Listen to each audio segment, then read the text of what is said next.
reality of the world that we live in today. I mean, because the fact is, like I said, this isn't a shock to most of you. The internet is not a fad. It's here to stay. Social media is not a fad. I mean, it's here to stay. It may change. There's going to be there are fads within it.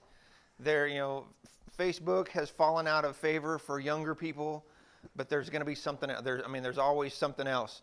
We live in a culture today where sometimes in the same household, there may be parents who just don't want anything to do with the internet, don't want anything to do with. I know in this congregation, I've had people tell me, I don't even have an email address. I have a work email address, but other than that, I don't do anything with the computer. Who have children who have moved so far beyond that Facebook is old to them. So we're in a bizarre place in our culture. Like I said, in some of our own homes, we have parents who don't know what to do, who don't understand what social media is, and kids who have 7, 8 different accounts. So somehow we have to figure out a way to work that together. I did this kind of a seminar a few weeks ago, and I told them, TV was like that. When TV first came around, people were a little concerned. And I've shared this before. My mom always talks about, how she grew up. My mom and dad are 83. My dad is very conservative, very, straight and narrow, excellent human being. But my mom, as far as politics and everything, my mom makes my dad look like Bernie Sanders. I mean, she told me that she remembers when TV first came around, as a kid, she didn't want a TV. She was afraid. It was like, I don't know what we should do with this. And I remember her saying this when I was a kid, that now, whenever now was, 1970, 80 something, she's like, now with TV, I can watch gospel preachers anytime I want. So, she watched that evolution even in her own mind of this thing that was bad and scary to something that became useful. Now, then she couldn't watch preachers whenever she wanted. You could watch them on Saturdays or Sundays. Now you can. You can access anything in the world practically. And we have to be conscious of that. We have to be aware of that's the reality that we live in. So what I want us to talk about this morning is some of just the facts about that. Like I said, for a lot of you, this is no surprise. For some of you, it may be. Then we need to talk about how this is affecting our kids. It's bizarre to me. There are new fields of psychology. There are new fields of medicine that have evolved because of cell phones. There seriously are. There's new terms and new definitions of different conditions. Our world has changed. I want you to look over in Acts chapter 17 real fast. Acts chapter 17, Paul's in Athens. He's at the Areopagus. He's been asked by the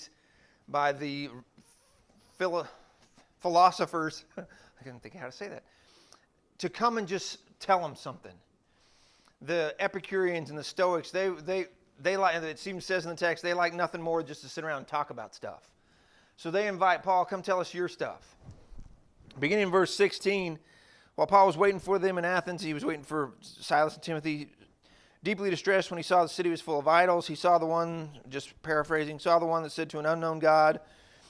And then in verse 22, Paul stood in the middle of the Areopagus and said, "People of Athens, I see that you are extremely religious in every respect. I was passing through and I saw this." Okay, you know this account pretty well, I would imagine. What was Paul? What was his heritage? Jew of Jews. Where is he now? Standing in probably one of the most non-Jewish places there is. Couldn't have been incredibly comfortable. Paul shows so much courage in everything we read about it. But as a human, you just have to think, that had to be a little awkward for him. to stand right in the middle of their business and do what they do because they asked him to. We have to approach this idea of social media the same way.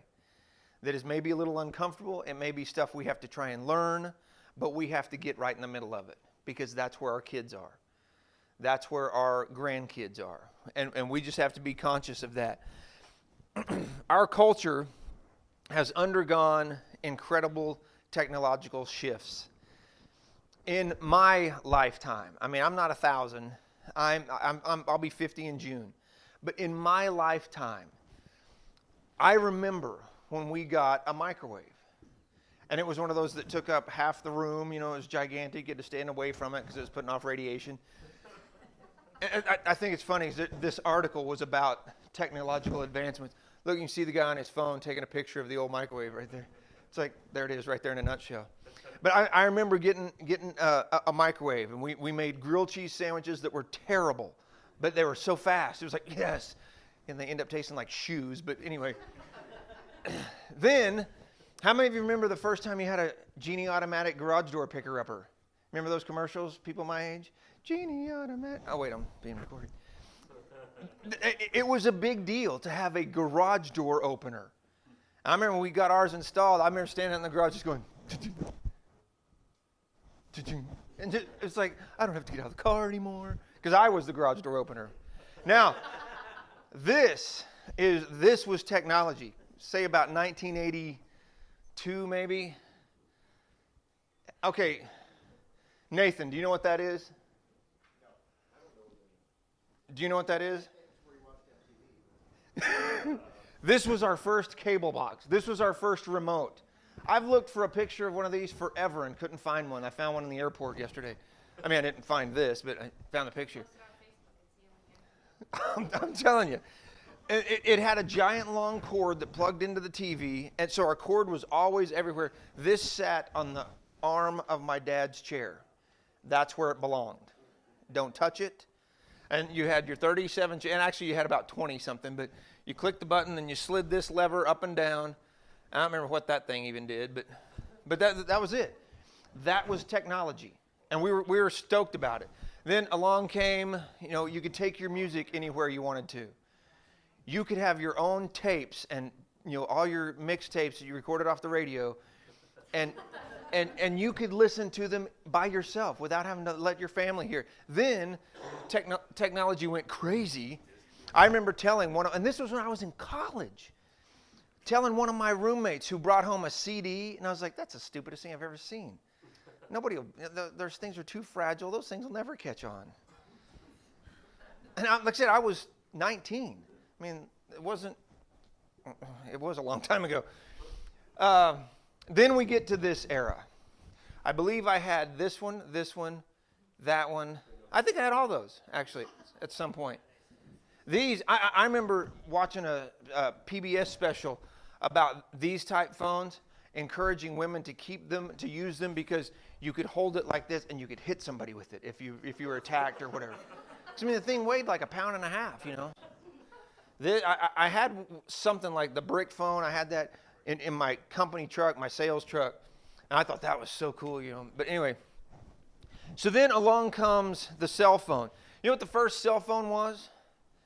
1992. It was called the Simon Personal Communicator. As soon as I read that, the first thing I thought was Spock and Captain Kirk. Because, man, that's what it sounds like. Nobody owns one of those anymore. I don't know what even happened to those. Then in 2003, the BlackBerry, the Crackberry came along. Like I said, it seems so weird. I remember the first one of those I saw, I was married and had children. I mean, that's why I'm saying it wasn't that long ago. 2007, then along comes the actual really smartphones. The LG Prada was the first, and then of course we evolved to the iPhone and the smartphone. It wasn't that long ago. I mean, 2007, to me, seems like the other day. It was 12 years ago. So this is all brand new. I mean, we're still figuring out how this is going to impact us, how this is going to change us, how this is going to impact our kids and our culture. This month, Google made an announcement. You know how you got those devices in your home, you have Alexa, hey Google, and Yeah. answer your question, they're working on a neural interface that they implant in the brain. You won't have to ask the question, you think the question that will give you the answer. And then their second generation is going to be where they implant knowledge into those things where you don't have to go to school. That's what they're working for. Yeah. But can you imagine the change in our society? And not only that, but then the thought about that is, what are they going to implant in people? Are they going to implant morality out of us? Are they going to implant the desire for being a Christian out of people? Well, and think about what you just said about that technology. If you would have said that in a classroom in this building 20 years ago, they would have said, "Somebody go get Art. Just walk him to his." Google is working on that. That's not a pie in the sky. Yeah, that's what I'm saying. It's real now. I mean, that's possible. I was talking with some guys over the weekend about this guy's company is working on, you know, the Avenger movies or the Iron Man where Tony Stark gets stuff out and it comes up in the air. This guy says his company is working on that, and I'm like, that would be so cool. Like, just do this in the air. Man, I wouldn't know what to do with it. Yeah, just a holographic type. But like I said, that's how far we've come so quickly. And as the church, as Christian people, we have, in my opinion, I think we've kind of reeled a little bit from it and went, "Ooh, oh no." Well, we got to get over that. And this is another subject for another time. We need to jump right in the middle of it. We might talk about some of that at the end. But for now, I want us to talk about what we can do right now. Let's have a word of prayer, and then we'll move on from here. Our Father in heaven, we thank you so much for this morning. Thank you for this opportunity to be here together, to study from your word, to study about the things that we can do better to be better family members, better parents, better grandparents. God, I just pray that you will help us to understand our culture today, help us to understand where we are and how we as Christians can be a positive influence, but also be aware of the negativity and understand how to handle that. I pray that you bless our time together this morning. Thank you again for each individual here. Watch over us throughout this class period as well as our time of worship. We ask all of this through the name of your Son, Jesus. Amen. Okay, now that we've got the beginning stuff out of the way, let me make a shameless plug. Now, this is like the commercial break. Not next week. Next week, our men's rally speaker will be here, and we'll have a combined adult class. The week after that, this room is going to start being, I guess, our young adult, young families classroom. I guess it'll be April 14th. We're going to start a class called Creating Christian Characters, just various topics about Christian character. Designed, or the intention is to have a young adults, young families ministry, starting with people right out of high school up through people that have elementary age kids. Big group of people, big age range. But there's value in it. And this is something that our elders have planned, they have projected, and they've asked me to do this, but I asked them to do this too. So I met with some of you a couple Friday nights ago. Let me encourage you, those of you in that group, even if you think you're in that group. Nobody's going to check your ID when you walk in the door. If you think you're in that group, get those who are in that group and help us get them in here. And like I said, this is going to be the launching of a full-blown young adult ministry, I think for the first time in Linder Road in our history. But the way it works is that age group, you all who are of that age group, being here. From our class period, from our class time together, we'll also work on other outreach ideas, other involvement ideas. But our hub, that's the way I think of it, our hub is going to be this class period, this class time together. So that's my shameless promotion for my class. So let's talk about some of these internet, social media things. Some of these statistics, I'm going to blaze through these. I don't mean to give you a ton of numbers, but I'm going to give you a ton of numbers. The worldwide population right now is 7.7 billion. 7.7 billion. The internet has 4.2 billion users. Over half the world uses the internet. Now, when I first read that, I thought, that'd be a little higher. But you got to think, some places in the world, aren't where we are. But still, over half the world uses the internet. Internet users. Oh, wait, no, I'm sorry. There are 3.397 billion active social media users. So almost half the world uses social media. The average internet user has an average of 7.6 social media accounts. That to me was surprising. I mean, that means you have a Facebook account, Instagram account, you're on Pinterest, you're on Snapchat, you're on Twitter. More than one Facebook account, too. Yep, in fact, we're going to talk about that. Like, Facebook games, you have to have like 5 other accounts. I know, it's crazy. This was shocking to me, and this kind of goes with what I was talking about, how fast this has progressed. Social media users grew by 320 million users between September 2017 and October 2008 in 1 year. 320 million new users. Facebook Messenger and WhatsApp, that's another app we don't use a lot here, handle 60 billion messages a day. Facebook sees 8 billion average daily video views. Snapchat users also see an average of 8 billion daily views or video views. Google, Google's the number one website in the world. I guess I didn't know that until I started reading this. Number 2 is YouTube. YouTube, 300 hours of video are uploaded to YouTube every minute.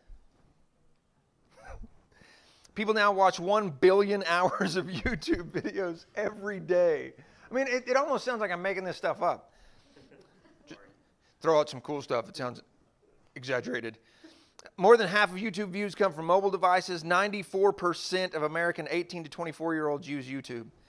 You can navigate through YouTube in a total of 76 different languages. Covers 95% of the population of the world.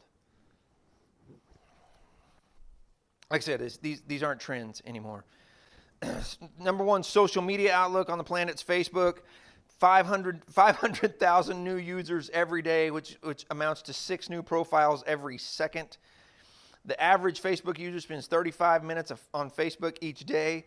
The average number of friends, guess what the average number of friends? 250. Huh? 250. 135. I don't think I have 135 friends. Instagram, 8 million monthly Instagram users. 95 million photos are uploaded each day. 4.2 billion Instagram likes per day. 90% of Instagram users are younger than 35. 24% of U.S. teens now cite Instagram as their favorite social network, and these statistics are from 2017. I would imagine that's higher now. Twitter, same kind of thing, all kinds of gazillions of numbers. 500 million tweets sent each day. That's 6,000 tweets every second. Unreal. So, and there's other ones. I mean, there's Pinterest, there's Snapchat, there's all these different things. What I'm saying is it's real. It's something we have to be aware of. And even you people younger than me, the younger than me generation, who are used to this to some degree, we also have to be aware, though, how rapidly this is spreading, how used it is. And it's been interesting to me as I've talked to some of you guys who are 30-somethings, that some of you have even expressed to me that, that I don't use that much anymore. And I get that. But our kids are. Now, here's the other truth. That if we did this class again in 2 years, it might be totally different topics. I mean, you might say, your kids are on Facebook, and you might tell me, my kids don't even know what Facebook is anymore, because it changes so fast. But this is where we are now. So what does this do to our kids? This is what, I started reading about how the teenage brain develops in about 2007 or 8. Started reading a lot because there's this person I lived with who was turning into one of those. And I was like, I got to figure out how this kid's head works. And it's fascinating to me how, this is a scene you see everywhere. I mean, in here after services, you see kids sitting around their phone. And when you talk about that and you say you guys need to get up and socialize or do something, the response, well, we're looking at a video together. I was like, whatever. The percentage of high school seniors who said they often felt lonely increased from 26% in 2012 to 39% in 2017.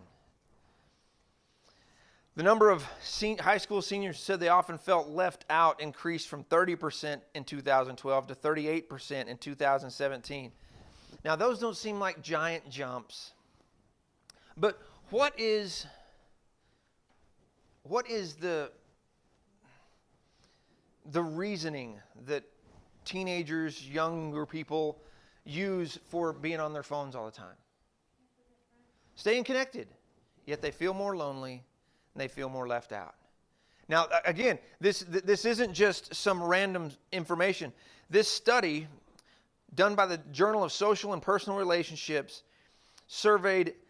did surveys of 8.2 million U.S. adolescents between 1976 and 2017. This was a serious long-term study. This wasn't just, I asked a couple of my neighbor kids. This was a real deal. Yes, sir. I just wanted to ask if you had on there the suicide rate for teenagers. Rebecca Angelo of Grand Island, New York, her dad said was alone in her suffering when she killed herself in 2015. He said with social media, there's an appearance of having all this closeness, but it amounts to more time alone. At that age, and this is the thing that especially middle school age up to high school, but especially the younger ages, they can't really process the mind being at home with itself. He said that his daughter had a group of really good friends, the people that she talked about at school all the time. But she spent her time sitting with her phone and people not getting back to her, and that was especially painful for her. There is, again, like I said, these terms. Well, I'll get to that in a minute. This more from this study. In the late 70s, 52% of seniors said they got together with their friends almost every day. Half of them said, hang out with my friends every day. 2017, 28% said that. Why? Because they don't have to. They don't have to have face-to-face interaction anymore. They don't have to go hang out with their friends at the malt shop or at Owls or whatever on happy days, where everybody went after school. They don't have to do that anymore. They can go sit in their rooms and stare at their phones and convince themselves it's friendly. It's them connecting with their friends. 2017, teens got together with friends 68 fewer times a year than they did in the early 90s. High school seniors went out on dates 32 times fewer a year. Now, you may say, well, good. There may be some good in it. What the point is the actual social interaction is going down. And kids are beginning to feel lonely, and kids are beginning to feel left out. How many of you who have a Facebook, Instagram account, when you have a really, really bad day and you fight with your spouse or something goes wrong at work, how many of you put that on Facebook and just go, man, my life's miserable? I'll admit it. And I think sometimes people do just go, man, I had a cruddy day. Hope everybody else is having it. More often than not, though, it's, I'm on vacation. Look at this Monte Cristo sandwich I'm eating. Food pictures, I don't get it. But I mean, it's more often than not, it's look how great my life is. Then the person sitting at home, looking at their phone, who's having a cruddy day, is going, man, my life stinks. That's called success bias. Yeah. So you see it in businesses all the time. You only hear about the businesses that sell for millions of dollars. You never hear about the businesses that fail. Yeah. And the same thing with social media. You always hear about the vacations. You never hear about the funny days. So you think, well, why didn't my business work out? Or why didn't my life work out? There's an actual term. It's called success bias. In fact, I was reading, just recently, I was reading this book about the Disney Corporation. And in the last couple years of Michael Eisner's reign over Planet Disney, their movies were making a ton of money. And they would share that. They'd share that with their shareholders. They'd let everybody know how much money.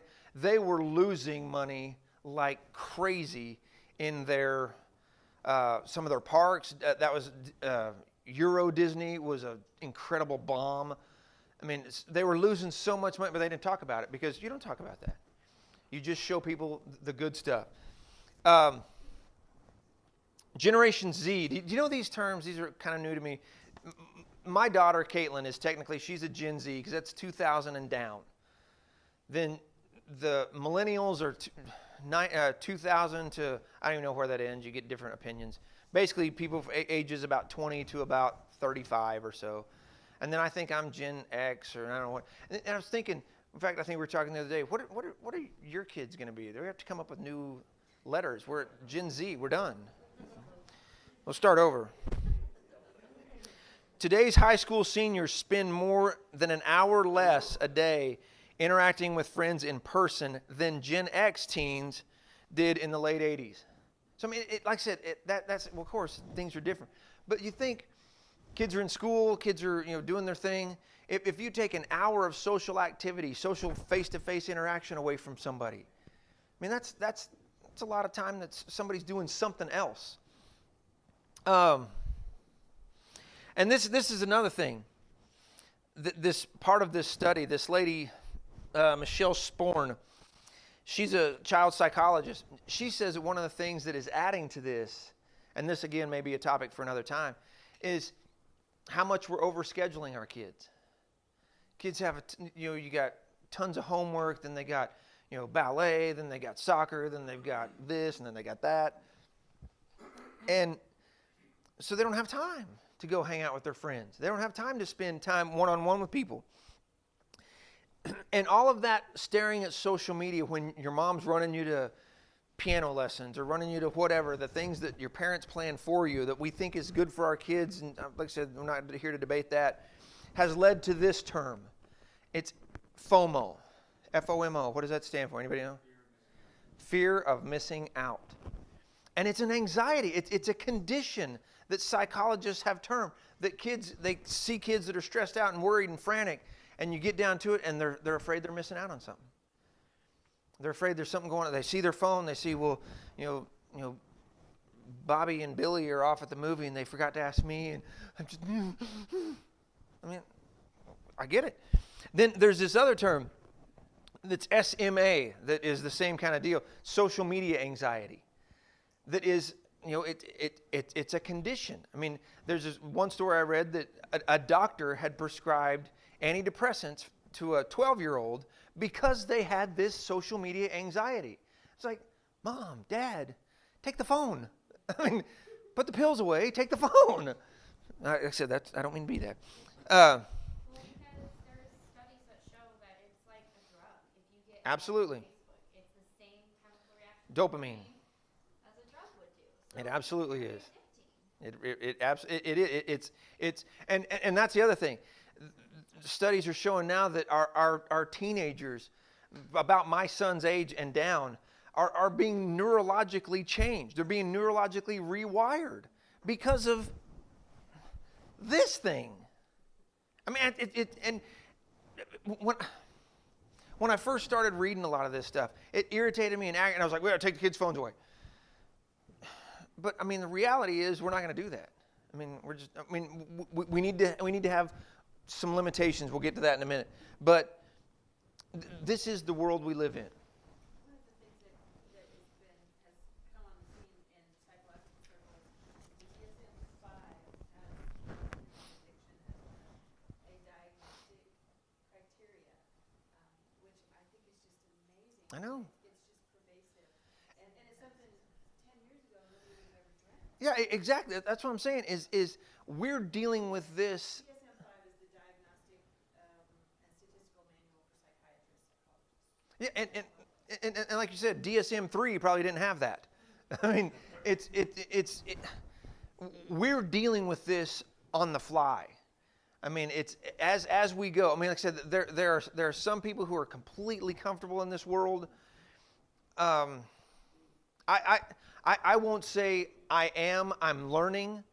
I mean, there's some parts of this I still don't get. I still don't know how to work Snapchat. I don't know how to. I mean, I don't know if I've ever even opened Pinterest.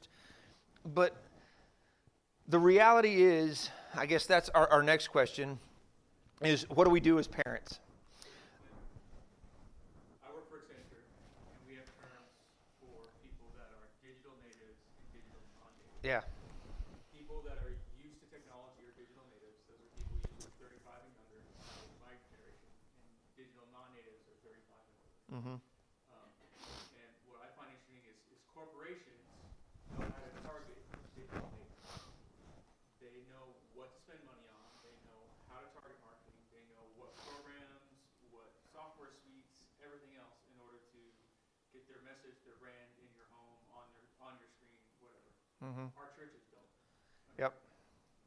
Our churches know how to communicate with digital non-natives, but the technology and the expertise to communicate with digital natives Mm-hmm. is completely lost on us. Yeah, in fact, that's I have that at the end of this that we may or may not get to. But again, what he's saying is, as the church, we have to be aware of this. This is what's happening. You know, well, we have to be. I was trying to think of that term. I couldn't remember what that term. Obviously, I mean that shows you which category I'm in. Deuteronomy 4. Deuteronomy 4 verse 9 says, "Only be on your guard and diligently watch yourselves, so that you don't forget the things you have seen, and so that they don't slip from your mind as long as you live. Teach them to your children and your grandchildren."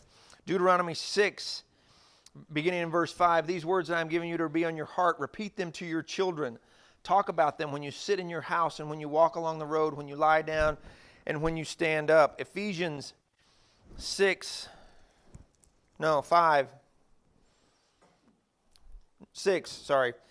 chapter 6, verse 4, "Fathers, don't stir up anger in your children, but bring them up in the training and instruction of the Lord."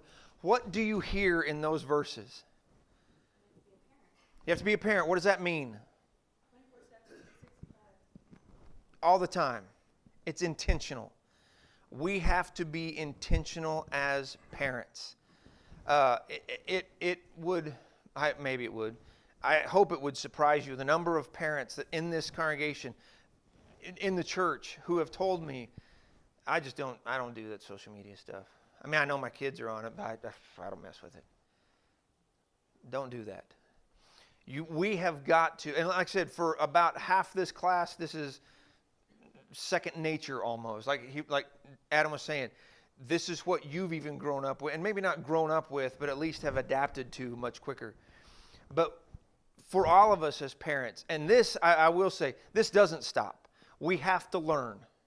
We have to be willing to learn. We have to learn the technology. We have to learn the language. You know, I saw this picture, and it was in an article about dealing with this stuff, and I could just imagine the mom in the background going, "Why are you always on the Twitter?"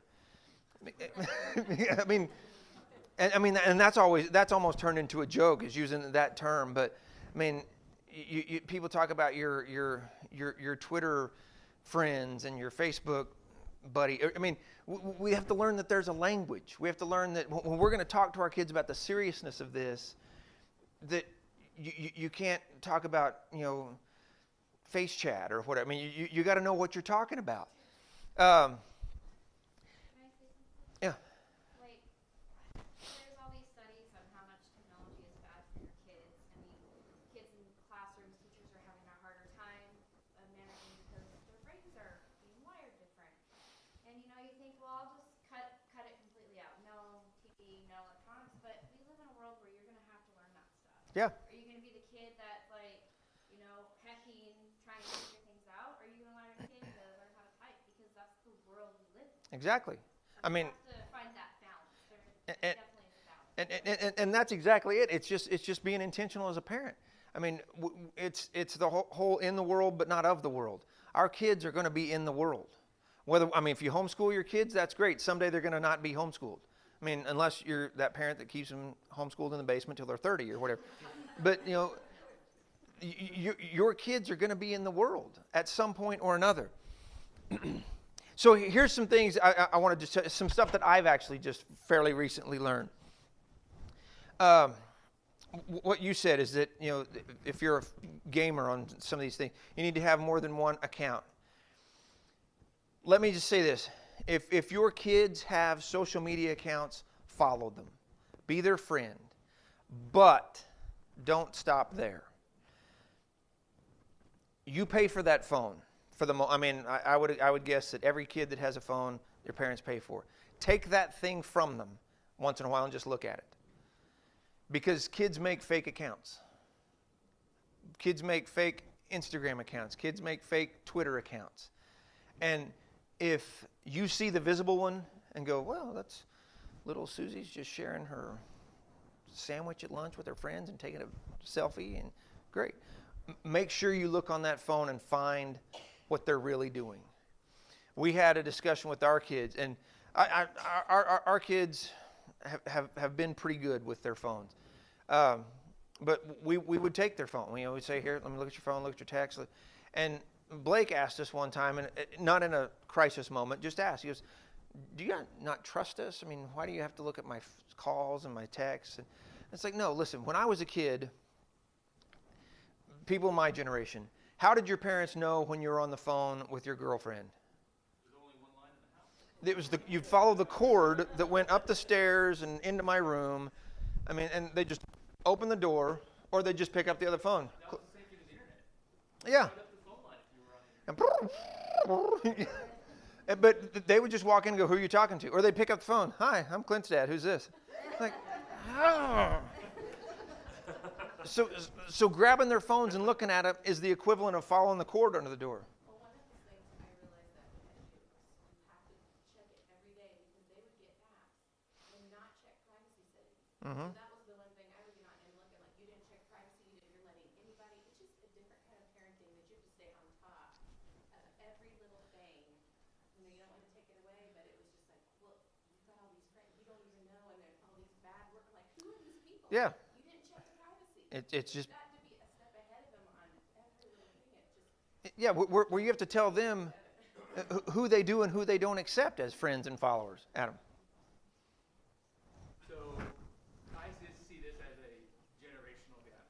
You have the digital non-natives who aren't used to technology trying to police digital natives. Yeah. As soon as digital natives become parents, they're going to be used to this idea of privacy and sharing of information, and this becomes easier as younger people become parents. For me, I have internet filtering on my home connection. I have parental controls on all of my game systems. Like, I know exactly what my boys are doing, and they have no clue I'm looking at their stuff. Oh, yeah. And so, but that's the difference between a digital native and a digital non-native. A digital native knows how to get what they need. While I'm still going to have conversations with my sons Sure. about technology, I bought them a computer that's not going to be connected to the internet, so they can start using a computer without the influence of the internet to get used to the technology and start creating things. Because the other thing I'm very keen on is a computer technology is used to create, not to consume. Yeah. And when that gets out of balance, when we start consuming more than we create, then it becomes an unhealthy relationship. But if you're using a consumer or a computer to create, Yeah. to create something that's worthwhile for society or worthwhile for your family or worthwhile for you, that's great. But as soon as it goes to, I need to watch more YouTube, I need to play more video games, I need to read more social media, and you consume and you consume and you consume and you give nothing back to either your small community, your family, or your large community, your church, or your large community, your city, or even your social demographic, then it's completely out of balance. Yeah. That's how we've become in our society. We are ravenous consumers, and very, very, very few people are ravenous producers. Yeah. You look at Reddit. 10%, less than 10% of the total people, the content, Reddit's a large social media network. Less than, I think, 2% of the total population of Reddit make posts. Yeah. 98% of people consume Reads them, yeah. posts. More people are focused on consuming the internet than they are producing for the internet. Absolutely. And again, like I said, there's a generation that are parents now that do get that, but your 11-year-old might not. And I mean, you have to teach that. You've got to be on that. You've got to be teaching that. So let me just give you a couple of things. Vault apps. Like I said, some of you may know what these are. Some of you may not. These are apps that you can install that look like a calculator, look like a calendar, look like something else. They do what a real app does, but they're fake. They're a place to hide stuff. They're actually designed to where you could put your passwords, you could put your bank account, whatever, and you could hide it on your phone. Well, of course, kids are smarter than us, and they've figured out, hey, that'd be a good thing to use with this. So check for two. Why would your kid have two calculators? Why would your kid have two calendars? Why would your kid have? I mean, check the phones just to make sure none of this is happening. Here's just some examples of some of these. I mean, that one to me, that's pretty. If I saw that on my kid's phone, I'm like, open that now. But then Apple, the Androids have the same thing, but on Apple's website, they have a thing called Ask to Buy, where, like Adam was saying, it's a parental control thing. If you're the account owner, you go to the account and you say, here's what has to happen if my kid, or I mean each other, anybody on the account, somebody wants to buy an app, somebody's got to approve it.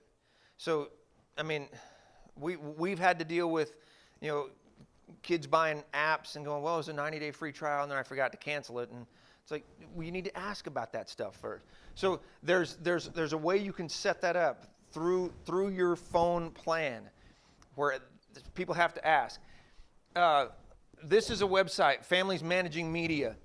Man, I had some good stuff they had. But Families Managing Media, there's also a website called Common Sense Media, and then teensafe.com that have a lot of information about how to deal with this, how to deal with it proactively, and how to deal with it delicately. Because like we've all said, this is what our kids are going to be doing. And like I said, when your kids, whatever, get to this is going to be a totally different presentation. But for now, this is what we have to do.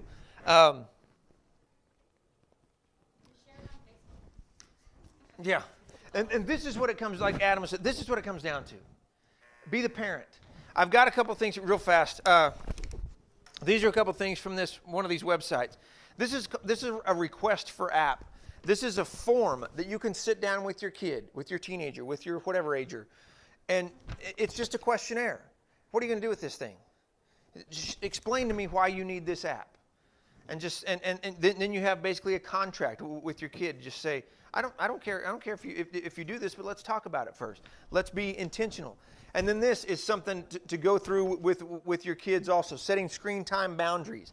It just says, it has you and the kid together say, where am I going to use my phone? Where am I going to be on the internet? And you can say, never in your room. You're going to be out with everybody else. When? Well, here's the times. You can be, you can use your phone. You can be on the computer from after school till about 8:30 or 9, whatever. But then there's space on the back where you kind of fill in these discussion things. Again, it comes down to just being an intentional parent, not being the parent who, like I said, I was that guy. Give me the phone. You don't get it for a week. My kids are like, okay, I'm going to school tomorrow. I got sick in class. What do I do now? Well, of course, we would just go to the office, but the kids don't do that anymore. They call you immediately. Well, they're not going to have your number memorized. Oh, yeah. I have no idea what Kaylin's number is. She got a new phone a couple years. I have no idea what her number is. The only memorized number I know is my wife's. Yeah, me too. And I know the number for my home in Weezer. Yeah, I know my parents' home number. Yeah. But they moved out and it's no longer valuable. Well, there's a whole lot of other stuff that I wanted to talk about, some proactive things that we can do. For those of you, as Adam was saying, that aren't the digital natives, don't be afraid of it. There's so much good that we can do if we use it right. But anyway, I've got these things up here. If you want copies of these, come and grab them.